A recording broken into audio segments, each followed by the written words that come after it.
আপনার লজ্জা শরম কিছু নেই? কোন মুখে আপনি আমার সামনে এসেছেন? এলাকার মোড়টায় আমি দাঁড়িয়েছিলাম বললে ভুল হবে। আসলে একজনের জন্য অপেক্ষা করছি। যার জন্য অপেক্ষা করছি, সত্য বলতে কি আমি তাকে চিনতাম না, এমনকি তার নামও জানতাম না। তবে গত পরশুর ঘটনার পরে মেয়েটার নাম জানলাম, ইশরাত জাহান অধরা। আমার জন্য মেয়েটার এমন একটা বড় ক্ষতি হয়ে যাবে, আমি সেটা এখনও বিশ্বাস করতে পারছি না। একবার ভাবলাম যে করে হোক মেয়েটার সাথে আমার কথা বলা উচিত, সরি বলা দরকার। আর বলা দরকার, কাজটা আমি ইচ্ছে করে করিনি, আমি এসবের কিছু জানতামও না। সকাল থেকে অধরার জন্য অপেক্ষা করতে করতে যখন ওকে দেখলাম, তখন আমি দৌড়ে ওর সামনে এসে দাঁড়াতে না দাঁড়াতেই আমার দিকে একটু তাকিয়ে ও আমাকে খুব কড়া মুখে কয়েকটা কথা বলল। অবশ্য আমি কিছু মনে করিনি। অন্যান্য মেয়ে হলে হয়তো নির্ঘাত আমার গালে এতক্ষণে কষে কয়েকটা থাপ্পড় লাগিয়ে দিত। ও হয়তো ভাবছে আমি ওকে আবার বিরক্ত করছি। আমি বললাম, দেখুন, আপনার সাথে যা হয়েছে তার জন্য আমি ভীষণ দুঃখিত। বিশ্বাস করুন, আমি কিছুই জানি না, আপনি আমাকে ভুল বুঝছেন। কথাটা বলেই আমি একটু চুপ করে রইলাম। আসলে কিভাবে যে সব কিছু বলবো কিছুই বুঝতে পারছি না। অধরার কাঁধে একটা ব্যাগ। শুনেছি এয়ারটেল অফিসে কাজ করে, দেখতে খুব সুদর্শন। আমি কিছু বলতে যাব, অমন সময় অধরা বলল, সাধু সাজার চেষ্টা করছেন তাই না? দেখুন, আপনি আমার সামনে থেকে সরেন, আর না হলে আমি লোকজন ডাকবো। আমি আর কিছু বলতে গিয়েও বললাম না। মেয়েটার সামনে থেকে সরে গেলাম। তারপর অধরা আমার সামনে দিয়ে হেঁটে গিয়ে একটা রিকশায় উঠে চলে যায়। এই মেয়েটার কাছে আমি এতটা ছোট হব ভাবতেও পারিনি। আমার কোনো দোষ নেই, সব দোষ শিহাব হারামজাদার। এলাকার সবাই বড় ভাই বলে ডাকে, অনেকে ভয় পায়, অনেকে বলতে গেলে সেই অনেকের মধ্যে আমিও আছি। তবে আমাকে দিয়ে এমন একটা কাজ করাবে আমি কিছুই জানতাম না। আমিও একটা অফিসে কাজ করি। ওই দিন অফিসের একটা পার্টি ছিল। পার্টিতে খানিকটা সময় অ্যাটেন্ড করে সবার সাথে টুকটাক দেখাশোনা করে বাসার দিকে রওনা দিলাম। আসলে আমার এসব পার্টি ভালো লাগে না। এই কারণে যে কেউ যদি আবদার করে ড্রিঙ্কস করতে বলে, তখন যদি ফিরিয়ে দেই যে আমি ড্রিঙ্কস করি না, হয়তো অনেকে এই ব্যাপারটা নিয়ে হাসাহাসি করবে। এমন একটা পার্টিতে ড্রিঙ্কস কেন করছি না বা অনেকে আমাকে মনে মনে খ্যাত বলে আখ্যায়িত করবে, তাই চলে আসলাম। তখন প্রায় রাত 8টা পেরিয়ে গেছে। এলাকার মোড়ে এসে রিক্সা থেকে নেমে গলির দিকে যাচ্ছিলাম। গলির দিকে হাঁটতে হাঁটতে দেখলাম শিহাব ও আরও কয়েকটা ছেলে একসাথে দাঁড়িয়ে আছে। আমি ওদের ক্রস করে যেই একটু সামনে গেলাম, পিছন থেকে একজনের মুখ থেকে শুনতে পেলাম, ভাই, এই মালটারে দিয়া কাজ করান। আর ঠিক তখনই ডাক আসলো। এই দাঁড়াও। আমি পেছনে না তাকিয়ে কোনো সাড়া শব্দ না করে হাঁটতে লাগলাম, এমন একটা ভাব যেন কিছুই শুনিনি। আরেকটু এগিয়ে যেতে একটা ছেলে এসে আমার কাঁধে হাত দিয়ে বলল, সান্দুকানে কম হুননি, ভাইজান ডাকে, আহ একটু।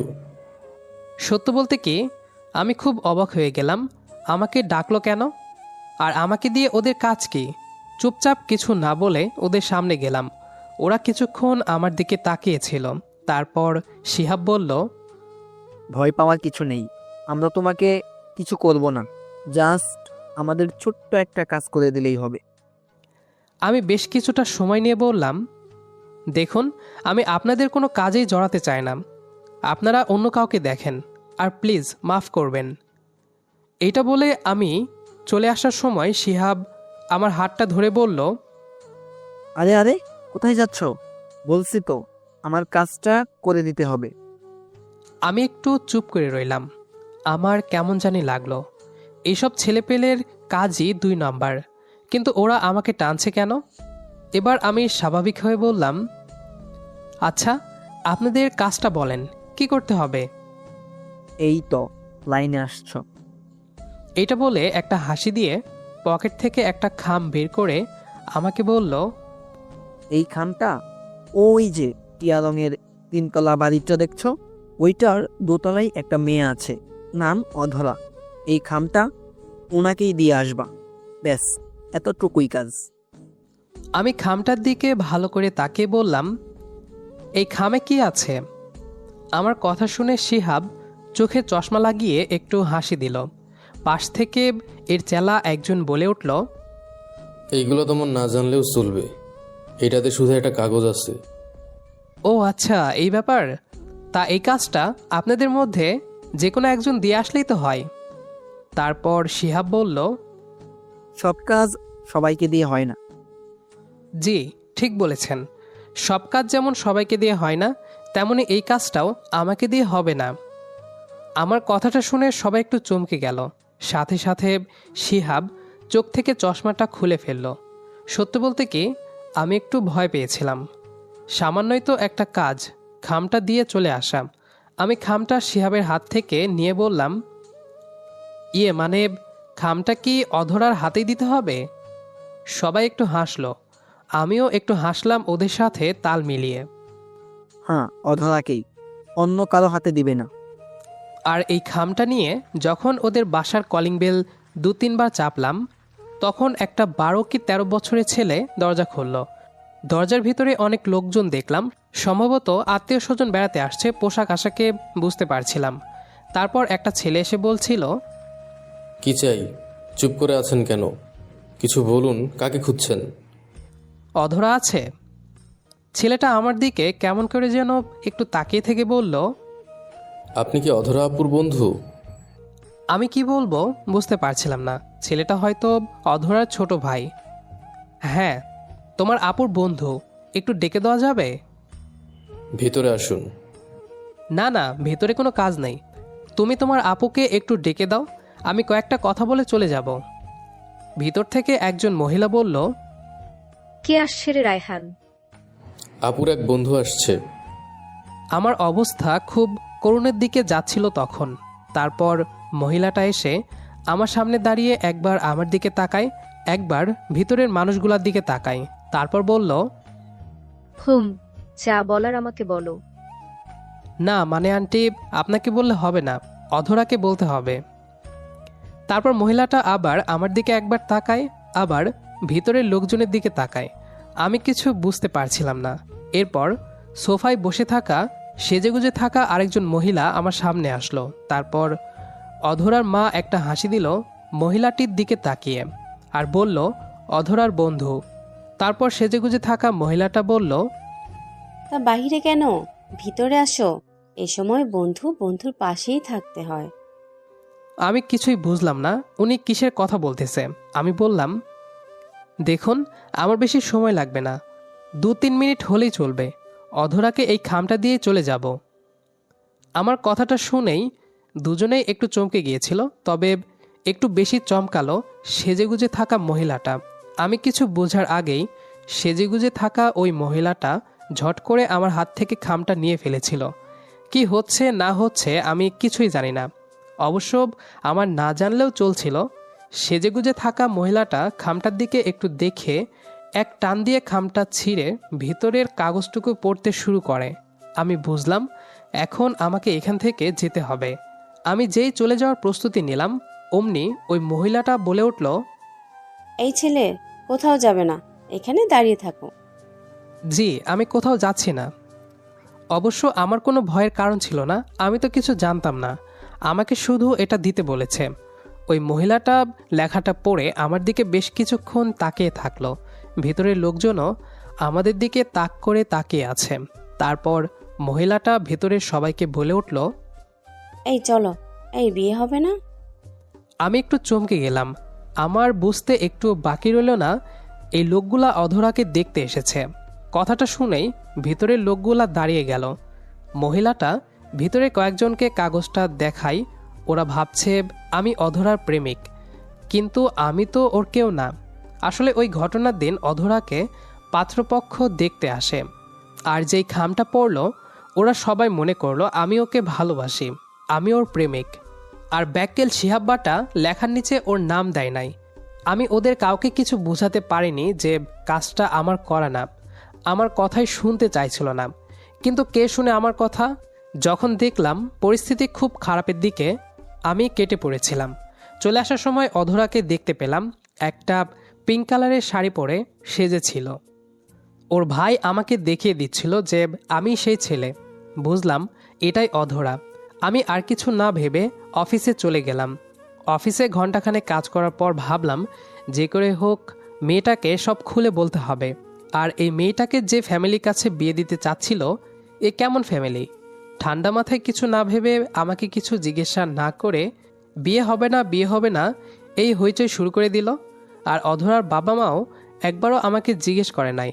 ওদেরকে সান্ত্বনা আর বোঝাতেই ব্যস্ত ছিল। ঘন্টাখানেক কাজ করার পর অফিস থেকে ছুটি নিয়ে আমার কাজগুলা হেলাল ভাইকে বুঝিয়ে দিয়ে বের হয়ে গেলাম। আমার অফিস থেকে সোজা এলাকায় গিয়ে অধরার পাশের প্রতিবেশী থেকে ওর অফিসের ঠিকানাটা নিয়ে সোজা ওর অফিসে গিয়ে রিসিপশনিস্ট এর কাছ থেকে নামটা বলে দেখা করতে চাইলাম। একটু বসে থাকার পর অধরা আমার সামনে এসে বলল, আপনার তো সাহস কম না, আপনি আমার অফিসেও চলে এসেছেন।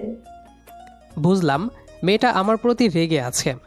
আমি ইতস্তত হয়ে বললাম, দেখুন আপনার সাথে আমার কথা আছে, আমাকে 5টা মিনিট সময় দিন। আপনি কি করে ভাবলেন আমি আপনাকে সময় দিব? ফাজলামির একটা সীমা থাকে। আপনি যা করেছেন এর পরও আপনি। অধরা পুরোটা কথাটা না বলেই থেমে যায়। কথাগুলো বেশ আস্তে আস্তে বলছিল যেন কেউ বুঝতে না পারে, কিন্তু কথাগুলোর মাঝে কেমন একটা রাগ ও কষ্টের ছায়া পেলাম। দেখুন, যে খামটা আমি দিয়েছিলাম ওটা আমার না, ওটা শিহা। প্লিজ চুপ করুন।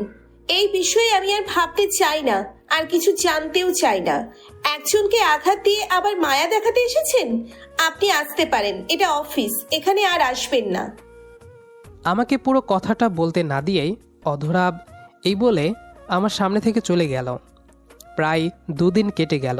আমিও এই ব্যাপারে আর কিছু ভাবলাম না, কিন্তু এই বিষয়টা আমাকে কোনোভাবেই শান্তি দিচ্ছিল না। এই বিষয়টা মাথায় আসলেই নিজেকে অপরাধী মনে হয়, কিন্তু আমাকে যে করে হোক বিষয়টা নিয়ে কথা বলা দরকার। এরপর প্রতিদিন সকালবেলা একটু আগে বের হয়ে ওই রাস্তার মোড়টায় দাঁড়িয়ে থাকতাম অধরার জন্য। ও আসলে ওর পিছু পিছু হাঁটতাম। আমি কিছু বলতে গেলেই ওই ড্যাবড়া ড্যাবড়া চোখ দুটো বড় করে আমার দিকে তাকালে আমি আর কিছু কেন যেন বলতে পারি না। এইভাবে 1 দিন 2 দিন 3 দিন চলতে চলতে 17 দিন পার হয়ে যায়। এই 17টা দিন আমি কিছুই বলতে পারিনি এটা বললে ভুল হবে, আমাকে বলার সুযোগটাই দেয়নি। 18 দিনের মাথায় আমি একই নিয়মে সেই মোড়ে দাঁড়িয়ে থাকলাম। সিদ্ধান্ত নিলাম আজকে যে করে হোক বলবো। ও যখন আমার সামনে আসলো আমি ওর পিছন হাঁটতে হাঁটতে বললাম, শুনেন, আপনার সাথে কথা আছে। ও কিছু না বলেই রিক্সা ঠিক করতে লাগলো, এমন একটা ভাব যেন কিছুই শুনেনি। আমি উত্তেজিত হয়ে বললাম, আজকে আমার কথা শুনতে হবেই আপনাকে। অধরা তারপরও রিক্সা ঠিক করতে লাগলো। ও যখন রিক্সা ঠিক করে রিক্সায় উঠতে যাবে আমি অমনি ওর হাতটা টেনে ধরে বললাম, কি বলতেছি কথা কানে যায় না? নিজেকে কি মনে করেন? আমি যখন ওর হাতটা ধরলাম ও খানিকটা অবাক হয়ে গেল। ওর গোলাপি ঠোঁট দুটো যেন প্রস্তুত নিচ্ছে আমাকে কিছু বলার জন্য। আমি সেই সুযোগটা না দিয়ে আবার বললাম, একদম চুপ, আজকে আমি বলবো, চুপচাপ দাঁড়িয়ে শুনবেন। ওই দিন আমি শুধু বার্তাবাহক ছিলাম। ওই কাগজটা না ছিল আমার লেখা। ওটা এলাকার শিহাব আমাকে দিয়ে আপনার কাছে পাঠিয়েছে। আমি এর কিছুই জানি না। আমার ওপর রেগে না থেকে আমাকে ধন্যবাদ জানানো উচিত ছিল, এই কারণে যে ওইসব পাগল ফ্যামিলির ঘরে আপনার বিয়ে হয়নি। আশা করি কথাগুলো বুঝতে পেরেছেন। আর হ্যাঁ, আমি আপনাকে ভালোবাসতাম না, তবে এই কয়েকদিনে আপনার পিছনে ছুটতে ছুটতে আপনাকে আমার ভালো লেগে গেছে। কথাগুলো বলেই একটা দীর্ঘ শ্বাস নিলাম। আশেপাশের লোকজন কেমন করে যেন আমাদের দিকে তাকিয়েছিল। আমি নিজেও বিশ্বাস করতে পারছি না আমি এইভাবে কথাগুলো বলতে পারবো। কিন্তু শেষে আমি এটা কি বললাম? আমি আর কিছু না বলে অফিসের দিকে রওনা দিলাম। একটা জিনিস বুঝলাম না, ওকে এই কথা বলার সাহস কি করে হলো? সত্যি কি অধরাকে আমার ভালো লেগে গেছে? এটা কি করে সম্ভব? হয়তোবা হ্যাঁ, একটা মানুষের পিছনে ছুটলে, ওর কথা সারাক্ষণ মাথায় বিরাজ করলে ওকে নিয়ে এমনিতে ভাবাই, এই ভাবনাটা মনের ভিতর একটা জায়গা দখল করে রাখে। কিন্তু আসলে কি ওকে আমার ভালো লেগেছে? আমি রিকশায় উঠে যখন অফিসে যেতে লাগলাম আর অধরা ঠিক তখনই দাঁড়িয়ে থেকে এক দৃষ্টিতে তাকিয়েছিল আর নিশ্চয় ভাবছিল এই ছেলেটা কেন এমন কথাটা বলল। এরপর অনেকটা দিন কেটে গেছে। আমি আমার মতো চলতে থাকি, অফিসে কাজ করতে থাকি। কিন্তু এই চলার মাঝে বা দিন অতিক্রমের মাঝে এই ভালো লাগার অনুভূতিটা আমাকে ঠিকমতো থাকতে দেয় না, ঘুমাতে দেয় না। অফিস করার এক পর্যায়ে সাখাওয়াত ভাই বলল, আমার সাথে কে যেন দেখা করতে এসেছে। ওই দিন অধরার সাথে কথা বলার পর আর ওর সাথে দেখা হয়নি। ওইদিকে শিহাব আর শিহাবের সাথে থাকা ছেলেগুলোর কোনো খোঁজ নেই। আসলে ওরা আজকে এই এলাকায় তো কালকে আরেক এলাকায়। আমি রিসিপশনে গিয়ে দেখি অধরা বসে আছে। ওকে দেখে আমি একটু অবাক হলাম। এই মেয়ে এখানে কি করে? আমার অফিসের ঠিকানা কিভাবে পেল? আসলে আমি যখন ওদের অফিসে গেলাম তখন জিজ্ঞেস করেছিল আমায় কোথা থেকে এসেছি। তখন আমার অফিসের নাম আর আমার নাম রেজিস্টার খাতায় লিখে রেখেছিল। নিশ্চয় ওখান থেকেই আমার অফিসের ঠিকানাটা অধরা পেয়েছে। আমি একটু ইতস্তত করে বললাম, আপনি এখানে হঠাৎ? অধরা একটু চুপ করে রইল। বাম হাত দিয়ে কিছুটা চুল কানে গুজে নিল। ও হয়তো কি বলবে ভেবে পাচ্ছে না, বা কি বলবে সেটা বলার জন্য প্রস্তুত হচ্ছে। আমি কিছু বলতে যাব, ঠিক তখন অধরা বলল, আপনি এই কয়েকদিন আমার জন্য রাস্তার মোড়ে অপেক্ষা করেননি কেন? আমি বেশ অবাক হলাম। এই মেয়ে বলে কি? আমি কি বলবো কিছুই বুঝতে পারছি না। অধরা নিচের দিকে তাকিয়ে ইতস্তত হয়ে আবার বলল, আমি বিষয়টা বুঝতে পেরেছি। আপনি চাইলে রোজ রাস্তার মোড়ে অপেক্ষা করতে পারেন। এই কথাটা বলেই অধরা চলে যায়। ও কিসের ইঙ্গিত করেছে এটা নিয়ে আমি বেশ ভাবলাম। আমি ভেবেছিলাম ও হয়তো আমাকে আরও অনেক কিছু শোনাতে এসেছে, কিন্তু বিষয়টা এমন হয়ে যাবে আমার মাথায় আসছে না। আসলে একটা মেয়ের পিছনে যখন একটা ছেলে সারাক্ষণ ঘুরঘুর করে, তখন মেয়েটা আকাশকে অনুভব করতে থাকে, প্রজাপতির মতো ওড়ার চেষ্টা করে, মাঝে মাঝে রেগে গিয়ে আকাশ থেকে বৃষ্টি নামিয়ে দেয়। কিন্তু হঠাৎ করে যখন ছেলেটা মেয়েটার পেছনে ঘোরা বন্ধ করে দেয়, তখন মেয়েটা একটু হলেও অনুভব করে এই আকাশের সাদা মেঘ আর বৃষ্টিকে। আর এই অনুভবটা মনের ভিতর বিষণ্ণতা তৈরি করতে সাহায্য করে। আমি ভাবি রোজ রাস্তার মোড়ে দাঁড়িয়ে থাকতে কেমন লাগবে আমাকে। নতুন এই এক্সট্রা চাকরিটা নিতে হবে, আর এই জন্য সামনের পথটা না হয় আমি তৈরি করে নেব। শূন্যস্থান ফিল আপ করেই ছাড়ব, যেহেতু উত্তরটা নিজেই আমার কাছে এসে সায় দিয়ে গেছে। গল্পটি এ পর্যন্তই। আমাদের আজকের গল্পটি আপনাদের কাছে কেমন লেগেছে সেটা অবশ্যই কমেন্ট করে জানাবেন। দেখা হবে আবারও নতুন কোনো গল্প নিয়ে। সে পর্যন্ত আমাদের সাথেই থাকবেন। আর পুরো গল্পটি শেষ পর্যন্ত শোনার জন্য সবাইকে অসংখ্য ধন্যবাদ।